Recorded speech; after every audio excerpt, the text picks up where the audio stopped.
സജിനയ്ക്കാണെങ്കിൽ പൂക്കുറ്റിയുടെ കൊച്ചിനെ പ്രസവിച്ചേ പറ്റത്തുള്ളൂ. വിഹിതത്തിന് പോയിട്ട് സജിനയ്ക്ക് ഒരാടെ കൊച്ചിനെയും പ്രസവിക്കണ്ടായിരുന്നു, പൂക്കുറ്റിയുടെ കൊച്ചിനെ പ്രസവിക്കണം.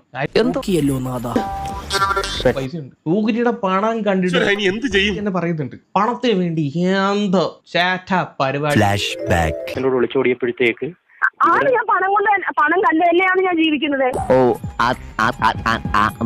അതോ അത് ഞാനല്ലോ ഇൻസ്റ്റാഗ്രാമിൽ പൂക്കുറ്റിയായിട്ടുള്ള സജിന ഇടുന്ന സ്റ്റോറി കഴിഞ്ഞ ദിവസം ഹാക്ക് ആയെന്നൊക്കെ പറഞ്ഞിട്ട് വന്ന സ്റ്റോറി. ഇത് സംഭവം എന്തുവാ? ഇയാളെ ബ്ലാക്ക് മെയിൽ ഓരോന്നോരോന്നെ പുറത്തേക്ക് വന്നോണ്ടിരിക്കുകയാണ്. എന്ത് പറ്റി മനോഹരൻ ചേട്ടാ? ഇനി എന്തോന്ന് ഇയാളുടെ അഭിമാനത്തിൽ, സജിനയ്ക്ക് അഭിമാനത്തിലൊന്നും ഒരു കുഴപ്പമില്ല, അത് പോയി കഴിഞ്ഞാൽ പോട്ട് എന്നും പറഞ്ഞിട്ട് വെച്ച് കഴിഞ്ഞാല് ഈ പൂക്കുറ്റിയുമായിട്ട് ബന്ധം സ്ഥാപിക്കുന്ന സമയത്ത് സജിനയ്ക്ക് വേറെ 3 അഭിഹിതം ഉണ്ടായി. നമ്പർ 7, 8, 9 ഇപ്പൊ 9 വീഡിയോ ഒന്ന് കണ്ടോ?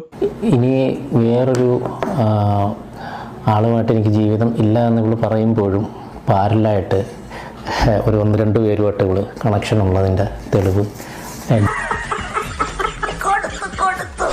മുങ്ങി മണ്ണെണ്ണയും മുങ്ങി മാസം തോറും കിട്ടണ പഞ്ചസാര. അതായത് രാഹുൽ എന്ന് പറഞ്ഞൊരു പയ്യൻ, എനിക്കും അറിയാവുന്ന, നേരത്തെ അറിയാവുന്ന ഒരുത്തനാണ്. ഇവളുടെ ആങ്ങളെ എന്ന് പറഞ്ഞിട്ടാണ്.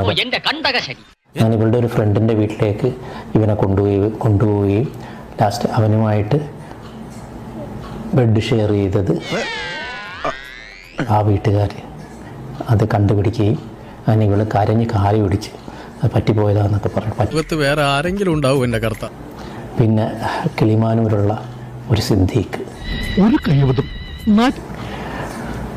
ദുബായിലുള്ള അമീൻ മന്നൻ, ഇതിൻ്റെയൊക്കെ ഇത് വെറുതെ പറയുന്ന പേരല്ല. ഇത് കേസുമായിട്ട് പോവുകയാണെങ്കിൽ, നാളെ ഇവരൊരു കേസുമായിട്ട് വരികയാണെങ്കിൽ ഇതിൻ്റെ ഐ വിറ്റ്നസ്, ഓഡിയോ, ഇങ്ങനെ തുടങ്ങിയ എല്ലാ എവിഡൻസും ഉണ്ട്. ഞാനിവിടെയൊക്കെ തന്നെ കാണും. നമുക്ക് കാണാം.